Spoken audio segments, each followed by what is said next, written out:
Hello and welcome to the prelude to part 1 of the Silvertone. And here I am again having to do a prelude. When I left the Superior Analyzer, I figured I'll move on to something a little easier this set. Well, I jumped from the frying pan into the fire with this one. There are multiple versions of this radio. Here are 2 of them. These are both 4464s. And this tube layout is extremely different. You see there's 3 tubes across the back, and the power transformer is up here on the front of the chassis. This tube layout is like the set that I have, power transformer in the rear, 2 tubes here, 2 tubes in front of the transformer, and 2 more up near the front. Very different chassis layout. However, this is not my set either. This one has an antenna and ground terminal strip here. The set that I have has flying leads that had Farnstock clips mounted up here on the side of the cabinet. And just to add to the fun, I've been down here now for 3 days trying to make heads or tails of this set. I was ready to throw the towel in or just gut the thing and wire it the way I thought it should be. This is a schematic that was actually inside the cabinet. When I got the radio, this was pasted to the inside of the cabinet. Now, it doesn't have a chassis number. It's got a part number, release 914 of this part number. It's not a chassis number. It is so far from the wiring in the radio that I was convinced that the same guy who had worked on the analyzer had had his hands in this one, because it just doesn't even match this radio. Last night I was laying in bed mulling this over, and as I said in one of the earlier videos, that this radio had 2 band switch knobs instead of an off volume and band switch. The 2 center knobs here were correct, but you remember it had 2 band switch knobs mounted on it. And then I began to wonder if possibly the guy had 2 of these sets and transplanted the chassis between them, and that's why the schematic's wrong. But that wouldn't make sense from a standpoint of this has the Farnstock clip wiring and the cabinet has the holes for the Farnstock clip. So I don't know what the hell went wrong or what's going on. This is another 4464. This doesn't even have the same tube string in it. This one has a 6D6 instead of the 78. They've redrawn this. It still has 225 ohm resistors in the negative lead, and there's still the negative lead, and they're running positive on this one through the choke, whereas on this version they're running negative through the choke. They left out the ground over here. I figured that out on my own early on before I found the other schematics. I said, we got a ground that belongs over here. And on these 3 versions, it shows the ground. Now these all have the chassis number that mine does, 101407. But all 3 of these are different, and considerably different. Enough that if you only had one of them, you'd be going through what I've been going through for the last 2 days trying to figure it out from this one. I had been to all the usual suspects looking for schematics. I've been through the writers, the online writers. I've been through the online SAMs. I've been to probably 40 different websites that have radio schematics, and could not find this chassis number anywhere. Now, Radio Museum, when I type in 4464 chassis, it comes up with this schematic.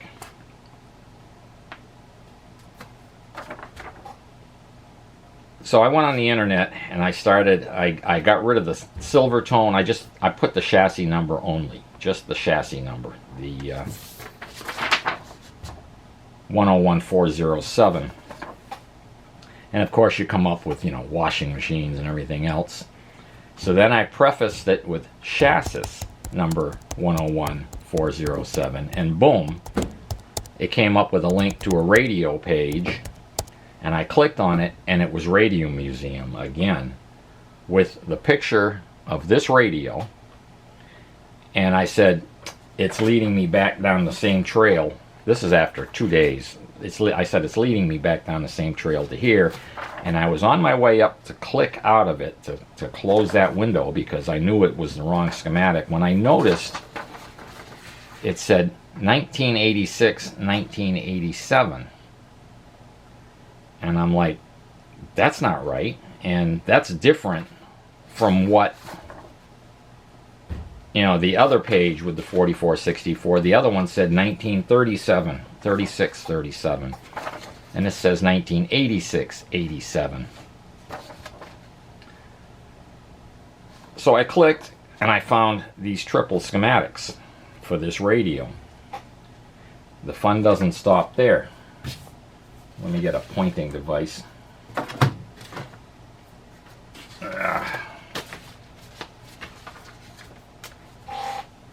These three schematics. Now, in the video, you're going to see that I find in here that the volume control, with only one blocking capacitor, the volume control, it's wired like this one. Let me get in close here. Normally you have a capacitor in this line right here. You'd come out of the detector, you'd come through, a resistor. Now, depending on whether the AVC is tied into the detector or it's, whether they're tied together or separated, it'll be a little different. These are separated. We come out of the detector, we come down through the IF transformer, and we come down here to the volume control, and notice there's no blocking capacitor here. Okay, there's a blocking capacitor here, and the volume control goes to ground, but the grid is fed directly from the volume control. There's no grid resistor. The point I'm trying to make here is the volume control goes directly to the grid. And when you turn the volume down, you're going to be changing the grid bias. That's not normal.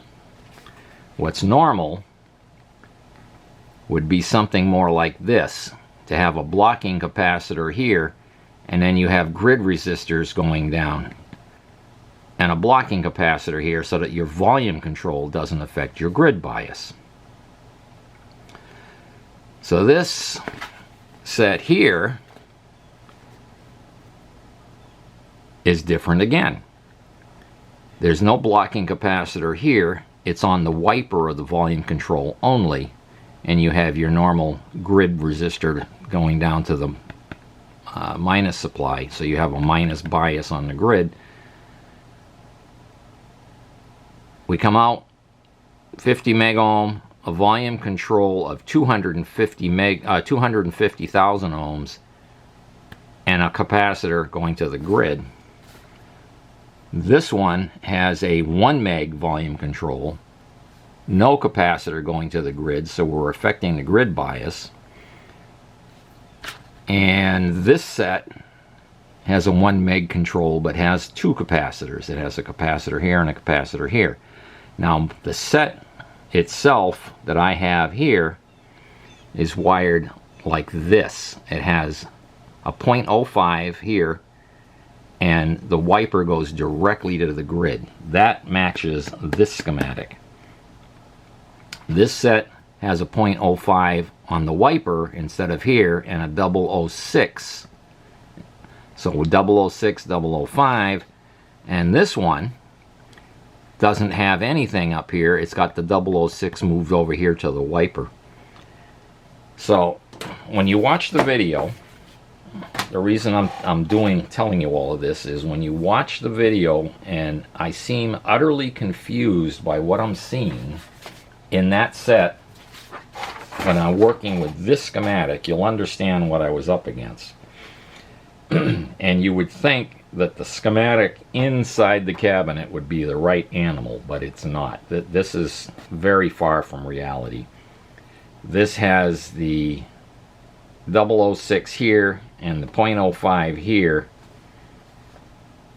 In reality, in that radio, there is only a 0.05 here. This goes to ground, and it's a direct into the grid without any of these resistors here. These don't exist in this radio. This doesn't exist in this radio. It comes out of the pot, goes directly into the grid so that you're affecting the grid bias every time you turn the volume up and down. This, I think, clearly shows that in the 30s, late 30s, they were still going through the throes of figuring out how to do this. They were still making the transitions from TRF and grid leak setups. You saw that in the previous radio, that, you know, that thing resembled more of a regen TRF set than a super het, even though it was a super het. So this one has got the super het down. It's got a normal pentagrid converter in all of these, but an entirely separate detector tube. They do have AVC in this set. We're taking it from one side of the 6H6, which is a dual diode. One side of it's simply AGC or AVC, and the other side is our audio path. So we're almost modern in that respect, but our first audio tube is separate from our detector, where today you normally see the triode and two detectors or two diodes inside the triode so that you have everything combined in one tube. This has two separate tubes. Anyway, that's what I was up against. That's why when we start the actual video, you're going to see I am totally lost inside this set for a while. But we have it figured out. Hello, and welcome to another edition of the $10 test bench. Wow, creaky chair. Seems lately we do just about everything over here at the $10 test bench, and haven't seen much activity over at the other bench. But I don't know, as I get older, I just enjoy more and more working with this old gear. I don't know what it is. But anyway, on the bench today, we have a Silvertone model 4464 with chassis number 101407, and that's important because there's a couple of versions of this radio that are very different. They're very different tube layout, so on and so forth, but they call them a 4464 model, but they have a very different chassis number. But that's not important. Going over the schematic here, I like to, on these older sets, sometimes they're a little Spartan on the information. Other thing's too reflective, isn't it? Sometimes they're a little Spartan on the information they give you. This, you know, not much there to go on. So in these older sets, what I'll do a lot of times, even though I own all the tube manuals, I like to do printouts of all the tube characteristics of the tubes that are in there, and I can write notes, and sometimes it'll help me diagnose something that's wrong with the set. Interesting radio. We have that 6B5 output, 265 kilohertz, or 262 kilohertz IF frequency. So the guy out there said there's nothing in the world except 455. Put that in your hat. The choke or field is in the negative lead of the power supply, which is unusual. 90%. Am I in frame here? This camera is such a pain in the ass. There we go. The field is in the B- line. It uses a rectifier with indirectly heated cathode And they usually do that when they want the voltage rise slow so there isn't an inrush of current, because the cathode has to take time to warm up and charge the filter caps. And sometimes I guess it might produce a little less hum. All the alignment information is on here. They don't tell you, there's no written document. They tell you to just go to all of these frequencies and align all the different areas. This is interesting in that it has 2 shortwave bands. This knob has imprinted right in it F, P, and A. That's your band switch, F, P, and A. And I said, huh? And then I saw foreign, police, and American. So the AM broadcast band is listed as American. That's going to get a little attention, but that's going to come off anyway. This one's embossed with tuning. This one's embossed with tone. And the on and volume control also says FPA. So probably at some point in its life, instead of saying off and on, it's got the same FPA as the band switch. This may have been lost or damaged, and this came off of a donor set perhaps that somebody had, because why else would they label the volume control FPA? The cabinet had delaminated a little bit up on the top. There was a lot of delamination and sign of water damage, like it might have been stored someplace where water was dripping on the top of it. Glued all of that back together. What's going to be the hardest part on this for me is this white line, this white racing stripe that you see here is actually an inlaid piece of wood. So we've got 2-tone here and a 3rd tone in the racing stripe, and that's not painted on. That's a piece of wood. You can look at it from the top and see the half round back of it. It's like they laid in a round piece of wood and then sanded it down flat. So that when I'm refinishing, I'll have to carefully mask that. Well, I'll probably do the lightest finish first and then mask it, do that one, and then remask and do this side. So that's going to be a little bit of a trick. Not a lot of dings and dents, normal scratches and so forth. The back side on the top, however, this was a real mess. This had all come apart, and a lot of it had delaminated, but I managed to inject glue in there and clamp it all together. I did that when I first got the radio. There's a little chip up here I've got to use wood filler on, but other than that, sanding it and refinishing it will do the job. Now, there's more evidence that this thing's been wet at some point in time. I haven't even had this chassis out of the cabinet, so I don't know what I'm going to find. It had a missing tube. The 6B5 was actually missing when I bought this. This is one I purchased online. And there's a lot of rust. These 2 goat shields, actually there's 3 goat shields in here. It's missing one. They're very rusty. There's a lot of rust on the back of the dial. I haven't had the speaker out to see if the cone's been warped, or if, you know, there's no holes in it that I can see from here, and no holes in the grill cloth, so I got my fingers crossed. As expected, of course, the screw holding this plug-in is missing. Yep, there's the threaded hole in there for it. These are always missing for some reason. They just never put them back in. Looks like this could be the original cord and the original plug, but the cord's actually in pretty good shape. It's very pliable. There's a little bit of abrasion work damage there, but it's actually in fantastic shape considering this set. I don't know when exactly this was manufactured. There isn't a date on here, or at least I haven't seen one yet. It's got the parts list, or are those patents? No, that looks like a parts list. There's a parts list, and it looks like for different chassis numbers. There's a schematic over here. Whoop! Can't see it. What am I looking at? How am I doing that? Everything's backwards in this viewfinder.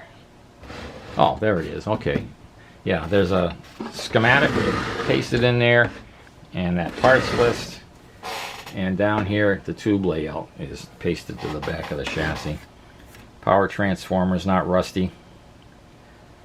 Oh, and in addition to that, when I bought this set, here's something you don't see every day. I've got the instructions, the original instructions that came with the radio when you purchased it. Instructions for installing your Silvertone, number 10147. And if the receiver fails to operate, yada yada, how to, what the tube layout is, how to get the chassis out of the cabinet, how to put up an antenna. So that's an interesting piece of, or interesting document to have. Explanation of the bands. Yeah, this is a replacement knob, because here we go. This one says volume off. There's the FPA, there's the tuning, there's the tone. This one says volume off, and the one that's on the radio has another FPA. So that's a knob that somebody harvested from another set at some point in time. So this is probably going to end up being 2 or 3 parts, because I've prattled away here. Shut up and get to the point! I went online to get another goat shield, and I choked when I saw what the morons are asking for the goat shields these days. I'll wait and pick some up at the flea market for a couple of bucks a piece. I bought some for the other set that we just restored, the Emerson, and I thought I had bought 2 or 3 extras, and I probably put them in a safe place, and as soon as I figure out where the safe place is, I could probably get them. But I spent a couple hours the other day looking, and I don't know where they went, if indeed I did have them. Worst case, there's a 6H6 in here for the detector, and this, look at the size of that 6H6. This is normally what you see for a 6H6.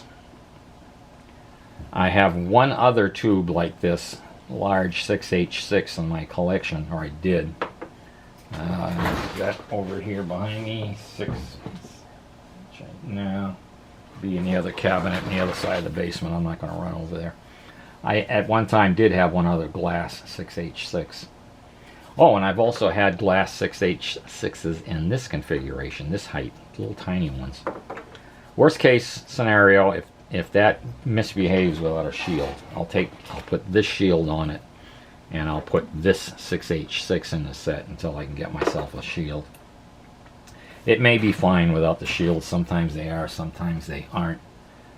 That Emerson had to have the shield, and they had to be grounded. If they weren't, it just squealed and howled. Yeah, I'll stick that back in here after I take the chassis out. Okay, I'm going to pull this thing out of the cabinet, get the chassis on the table, and see what we're dealing with here. 2 hours later. As I'm taking this apart, I was finding all of the screws were loose on the bottom, and I was concerned. I said, somebody's been in here. But there's rubber pieces underneath the chassis that have been compressed, so that may be all that is. It may just be the rubber has deteriorated and the cabinet has settled in the cabinet. And I'm removing these antenna and ground contacts back here, and the wire, I was expecting to find the wire either wrapped around or soldered to the back of this thing, but as it came apart, they have terminated the wire with these little clips, these little fold over clips, and this screws down on top of it. It's not a direct connection to the Farnstock clip, it's just the screw holding it together. That was just something I found interesting. You would have thought they would just soldered the wire to the Farnstock clip, but nope, that's evidently how they built this set. And take the other one apart. It looks like it's the same way. Yeah, come on. The screws have rusted themselves in, so more evidence of this thing has been wet at some point or had water leaked on it at some point. Yep, same configuration. The Farnstock clip is just pinched up against this little guy that's on the end of the wire. Okay, the great reveal. What do we have inside? Are we in frame? I think so.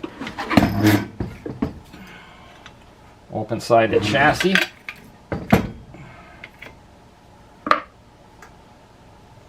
Plenty of dirt and dust and crud.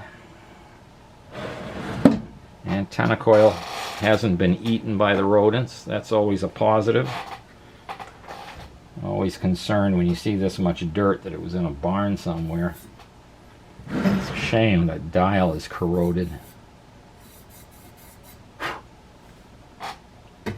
That sheet metal. Wow. And what have we got here? Wow, even the original filter caps. Okay, this cord was replaced at some point. We got the old-fashioned friction tape wrapped around it here. Got in frame, yeah. But it's got all its waxy caps. It's got all its dog bone resistors. And the big filter can, unless it was replaced with another one of the same type at some point, is apparently the original. What do we got here? Oh, maybe it has been replaced, because there's our B+. Yeah, so okay, I'm guessing that's a replacement capacitor. At some point that was replaced. I thought this was the power line, but no, this, well, okay, one leg is. This one is the power line. This one is the filter capacitor. Interesting. Interesting indeed. I wonder if that, oh no, that's another filter cap. Yeah, maybe those were replacements at some point in time, because the threads on that and on here are much cleaner. These are Sprague 8 microfarad. They're probably long dead, but there's no leakage.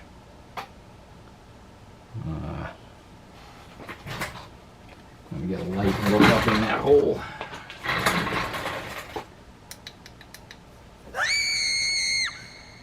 Yeah, it doesn't look like there's any rodent damage up on that coil either. Let's see, one of the IF transformers. Alright, I'm going to get the speaker out of here and see what we're up against.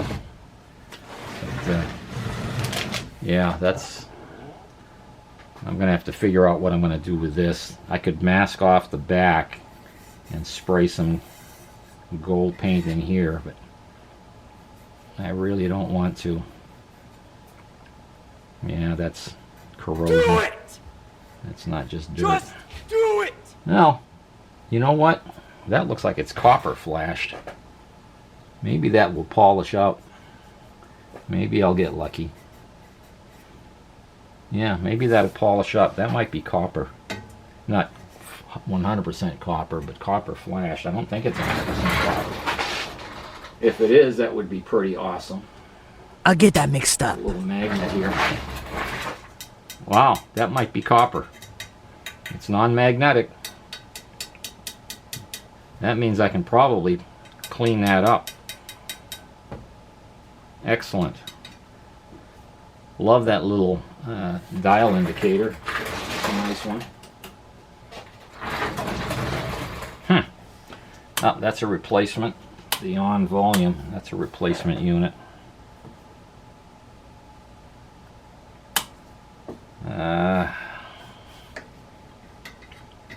Tuning strings intact. Oh, what's this?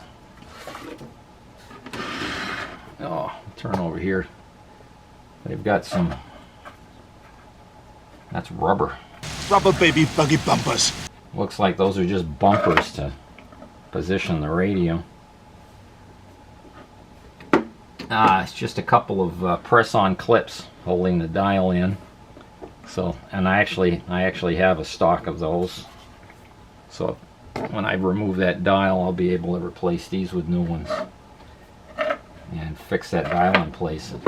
They were certainly generous with the opening. Let me get a nut driver so I don't think I can do those by hand. No, they're pretty rusty. Let me get a nut driver and we'll get that speaker out. The nuts holding the speaker in are well and truly rusted into position, so I sprayed a little WD-40 in this cup here, and using this cotton bud to put it on the screws, soak it in a little bit to the screws. I didn't want to try to spray in there and get it all over the cone of the speaker, but we'll put some WD-40 in there. I know you can't see what I'm doing, but trying to hold this, get the camera in position. You'll just have to trust me.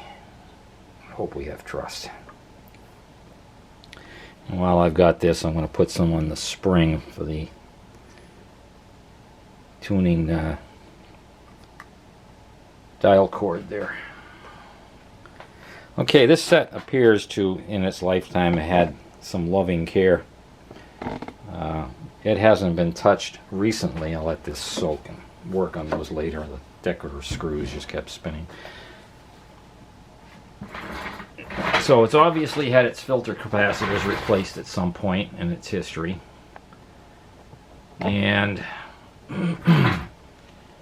this might be the original dial string. This looks like cotton. Just cotton twine. I don't know if that was original. There's the grommets in here have deteriorated, and somebody has hand cut new rubber piece there, and this one appears to be made out of some kind of cardboard or fiber with a hand cut rubber grommet piece behind it. So somebody's been taking care of this set. The cabinet, other than the fact that it got wet, it looks like this radio was very, very well loved and taken care of in its heyday, and then it probably got stuck in a barn somewhere after it quit working, or they got tired of using it. As I say, when I got it, several of the tubes were just absolutely dead, and I had replacements in my inventory. That's one thing I have done, is gone through and checked the tubes and replaced the dead ones with fresh ones that I had on hand. But this is the first time I've had it out of the cabinet. The chassis is open on the sides, as you can see here, but holy cow, I think that's 16 gauge. That's heavy, heavy material. That's a really heavy piece of sheet metal this thing's built on there, and it's got some serious heft to it. I mean, it's obvious. Holy crap, that thing's heavy. It's got a 3-gang tuning condenser, and you could be fooled into thinking at first glance that it's got an RF amp on the front end, but it doesn't. It's got the antenna tuning coils are tuned, so it's got tuning here in the in the oscillator.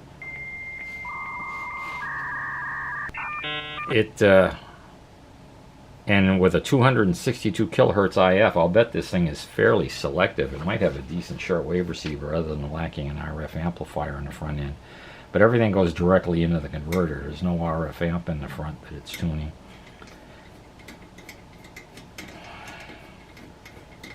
That's pretty interesting. That's pretty interesting.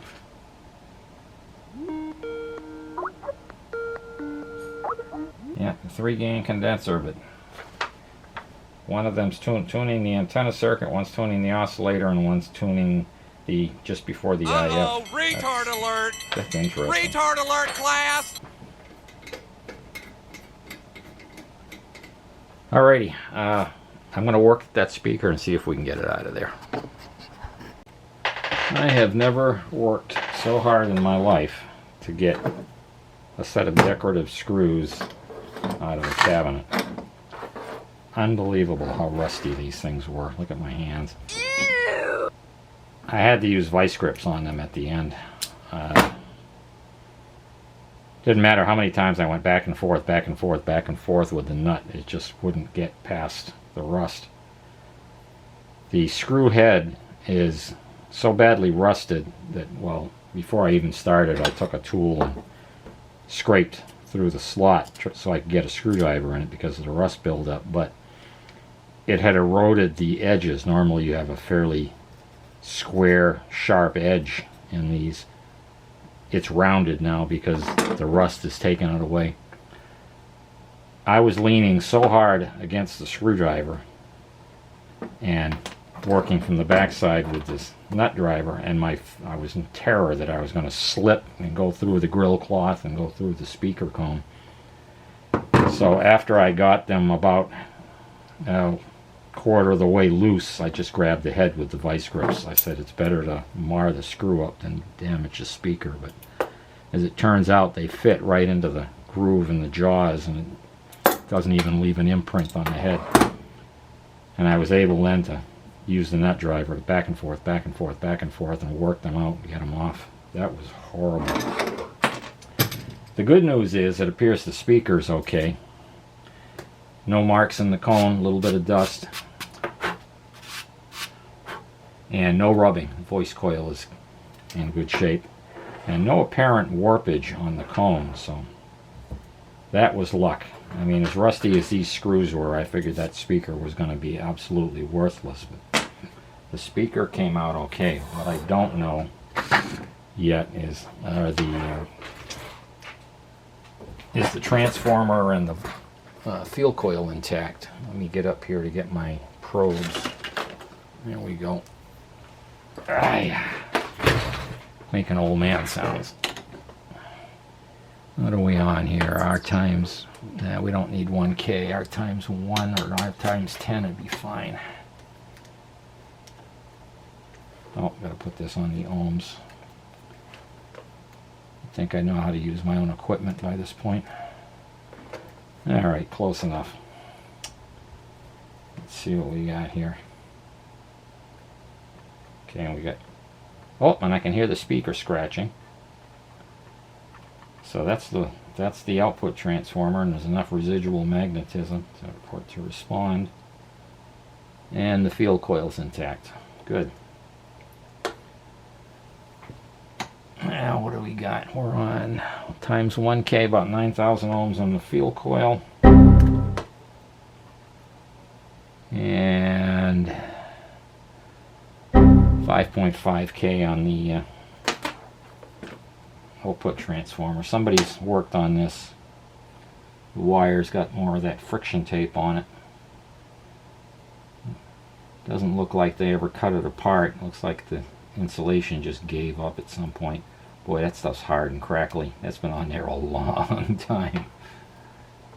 So early on in its life, I should probably put a tie wrap around here so that I don't stress the windings with what's going out of the transformer while I'm moving this thing around. And I'm going to go clean my hands up.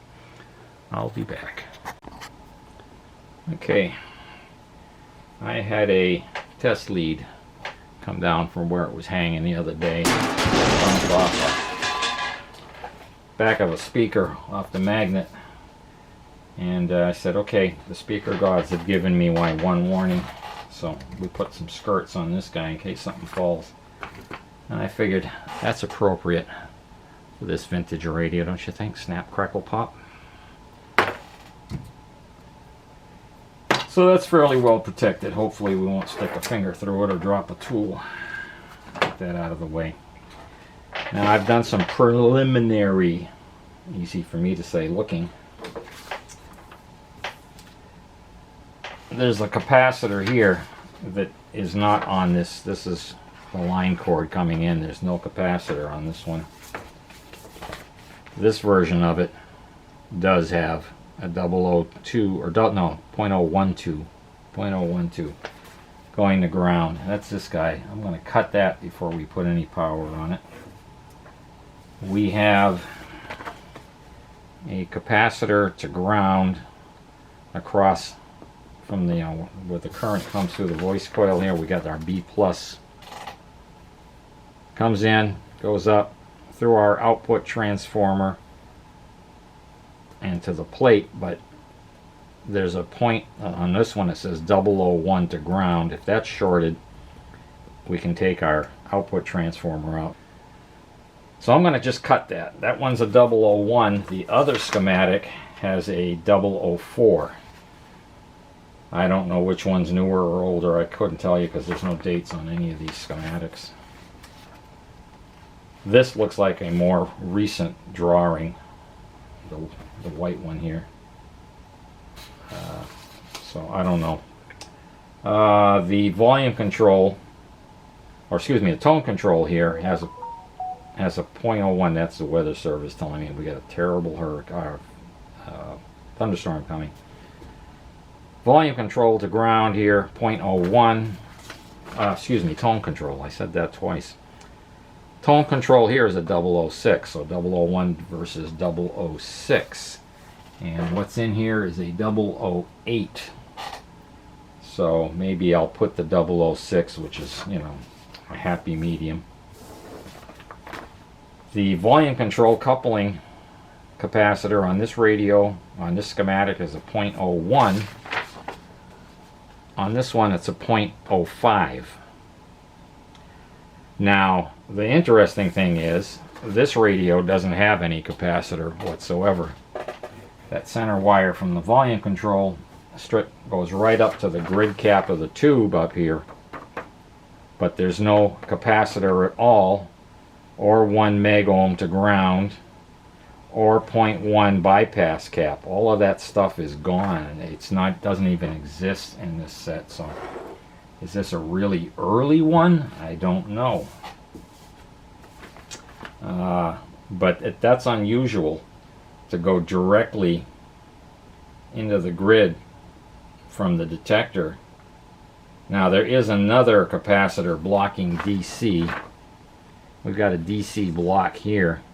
This, what's that labeled? I guess it's 006. There's no arrow, but it's the only capacitor in the region. So that 006. And what do we have on this schematic? Coming out of the detector, blocking it to the volume control. There's a 200, no, that's a bypass cap. Yeah, there's nothing on this one. This one doesn't even have that capacitor. I'll have to see if this set even no, I know it doesn't have it because this wire goes directly up to the grid. There's no capacitor, there's no nothing. Highly, highly, highly unusual.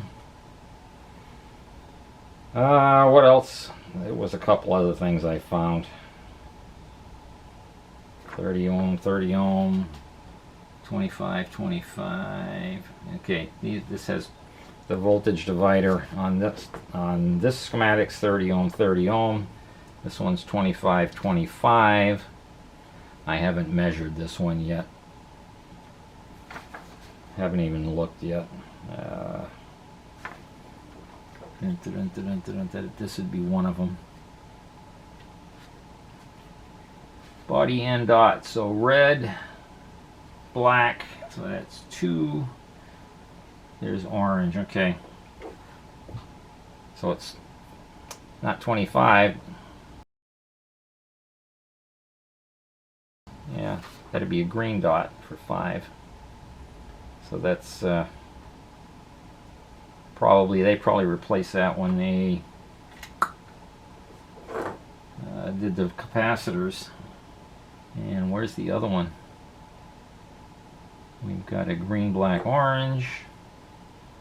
I'm only seeing one. Whoop, is this the other one? Yeah, red, black, orange. So there it is. There's the other one. Much lower wattage. Alright, let me get set up here. I want to clip this cap. I'm going to clip this cap. And I want to take a look at the electrolytics and see if this set works. Okay, we changed out the capacitor that couples from the anode of this tube over into the grid of this one. That's this 0.02 right here. And I think it's the same here, yeah, 0.02.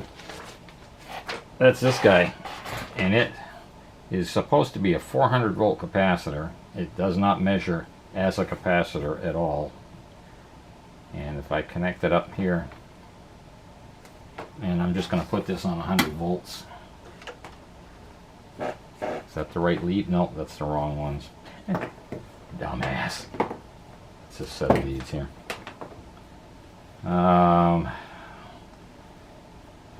If I connect it up here, carefully, these alive. There we go. Whoop. That's seriously leaking at the 100 volt level, and that's supposed to be a cap that'll hold off 400 volts all day long. So that would have sent our brand new 6B5 that I purchased to the moon. Probably wouldn't have destroyed it right away, but it's certainly not good to be driving voltage into the grid. So we have a new orange drop in there in its place. Now this is across the line cap right here, and that one has an 800 volt rating on it, and I clipped it off. It's supposed to have an 800 volt rating. It's around 100 volts. So if I'd have turned that on and left the set on for any length of time, that one would have gone up in smoke. Not good. So that's clipped out. We'll replace it with something that's X-rated. And let's see here so I don't get bit.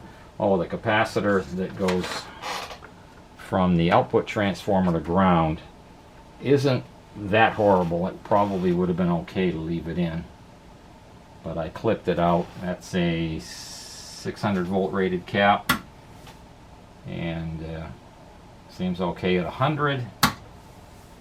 It's breaking down at 180 volts, and it would be seeing 300 and what's the voltage there? 300 and something. 305 volts. So that would have been trying to hold back 305 volts, and it's breaking down at 180. Would it have taken the output transformer out? Probably not right away, but you never know. So those are out of the way. So I feel comfortable now that if our filter caps are any good, we can go ahead and put some juice on it. Let's see, here's the negative lead for that one. It comes down here. Okay, that would have been floating without a field coil connected. Oops, negative lead dummy. And positive goes over here into this kludge. What a mess. What a mess. Can I even get my alligator clip on it? Yes. Alright, is everything in frame? Yeah, it's in frame. Let's see what happens when I put 120 volts on a 300 something volt cap. Yeah, it's charging. It's not a dead short. Now bear in mind this probably hasn't run in forever. What's my current down to? It's still almost 20 milliamperes. But it's dimming. I'll let that sit for a bit and see if it that might form up enough to be testable. Yeah, it's not holding anything though. It doesn't give anything back. It's so leaky. Let's see what the other one looks like. Probably have some hum, but at least it's not a short. And the other one goes to ground, and the positive goes over to this kludge. They had a different outlook on repairing these sets back in the day. Let's see what happens here. Ruh-roh. Just as a sanity check, I just wanted to make sure that that short circuit I was seeing was in the capacitor and not something else going on in the circuit somewhere. So I've lifted the lead of that capacitor. You're the greatest. And there it is. It's a dead short. So we have, it's supposed to be a 16 and an 8. I've got a 20 and an 8. So that'll be close enough. We had a heck of a storm roll through when I was out watching it. Interrupted what I was up to. When I came back, I just tried cleaning some of the black off of that, and it's coming off with just a little bit of metal polish and some work. The trouble is, as you clean it, it gets shiny, and none of this is shiny.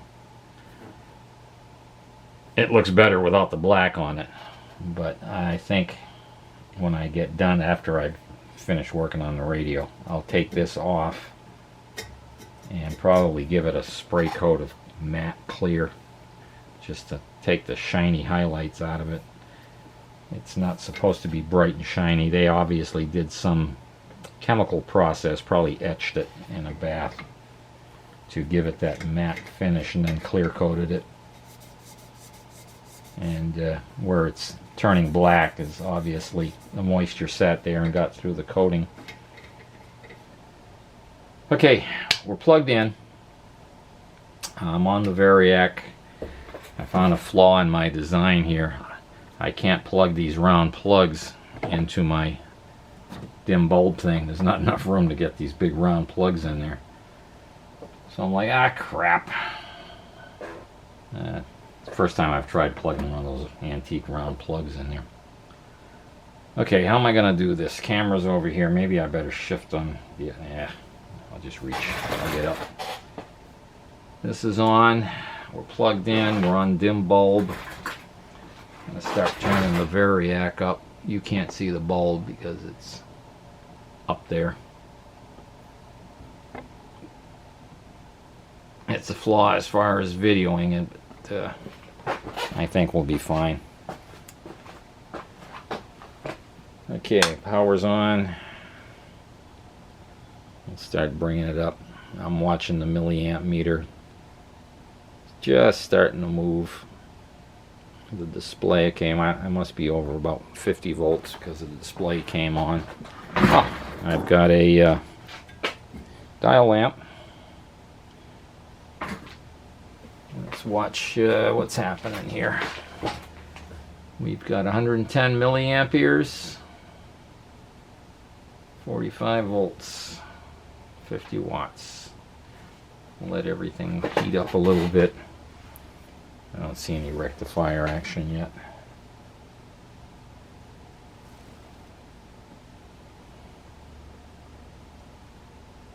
No excessive current. The lamp staying out. There's 80. Oh, I hear a little hum in the speaker.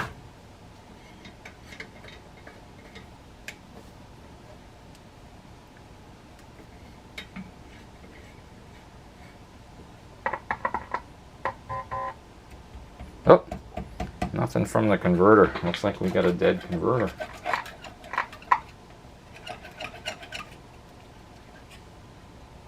Yeah, absolutely nothing from the converter stage.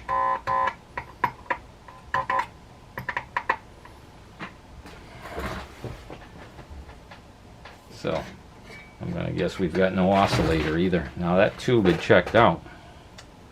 I wonder if we got a bad socket. Alright, I'm going to shut this down. Let's pull that grid cap off of there. I think I checked that tube. It's been so long since I did this, I don't really know. Okay.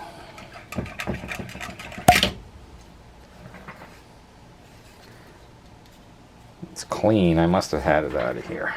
Somewhere in this world there was a straitjacket waiting for that man. Alright, let me get this shield off and we'll pick it up. Okay, we have the shield off the converter so I can see if the heater's lighting up. Let's turn this thing back on. I'm going to go right to the 60 volts because nothing bad happened. The filters are just tacked in. Oh, the heater's on. It's lighting up.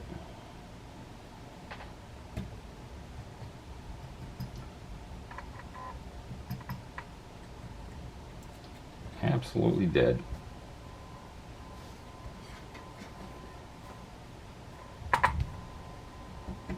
Yep, I can still hear thunder rolling out there. Absolutely dead stage.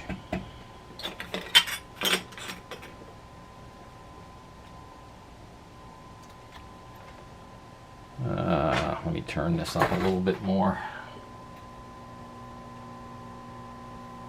There's 100 volts going in. We've only got 30 watt, 310 milliamperes, so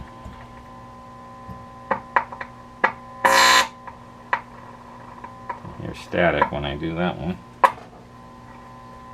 Should be the AM band, I think. There's not the AM band.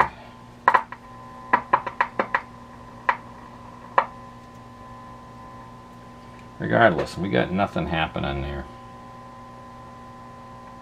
Okay, let me stand this thing up on end and see. Start checking some voltages.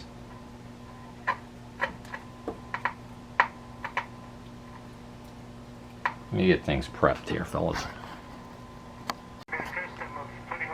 Oh God, I can't stand that man's voice. I tipped it up on end and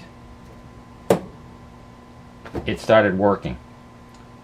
Not working well, but it started working. All of a sudden, when I tipped it up on end, I started hearing tick, tick, tick from my electric fence controller outside, and I spun the dial and bang, it was working. And if I touch the grid cap now, you saw a gentleman yesterday. I'm only getting one station. So I'm wondering if it's just badly misaligned at this point. But it's working. It is working.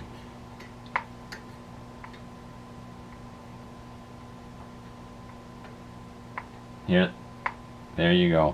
There's my electric fence. That's what clued me in that something was happening. Something had changed. And when I touch the grid, well, if I touch the grid cap now, there's nothing.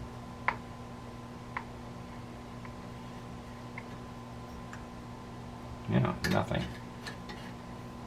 Thank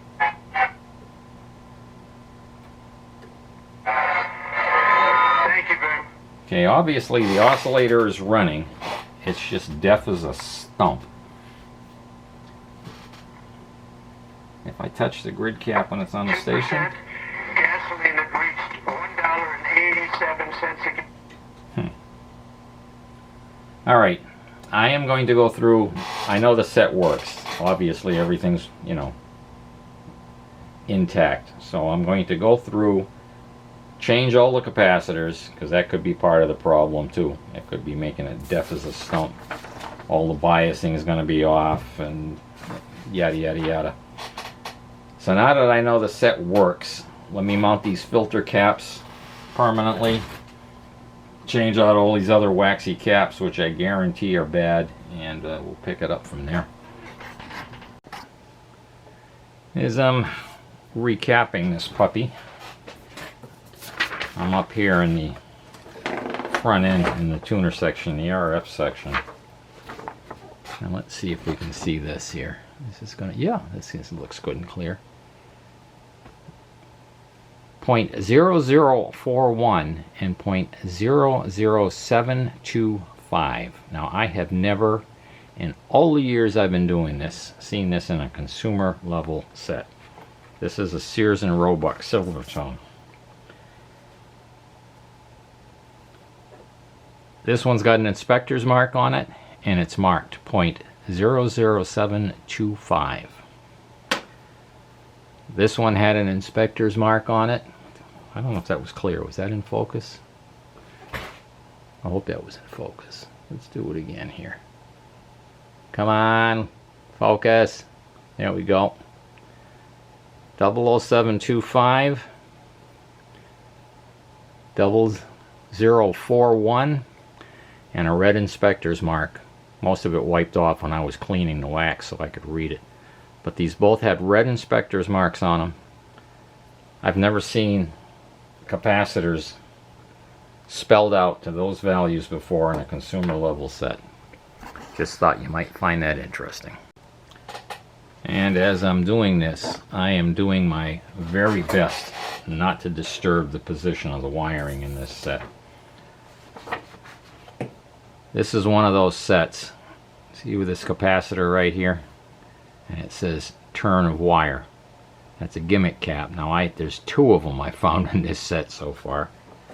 Let's see if we can zoom in a little bit here. And we'll go up. Hope I'm not making you all seasick. There's a gimmick turn here, and there's a gimmick here. I haven't seen any more, but I'm on the lookout for them, and I'm trying to keep all of the wires where they were. I got a feeling this is one of those sets that's going to be tricky to tune otherwise, with the 2 short wave bands plus AM. Alrighty.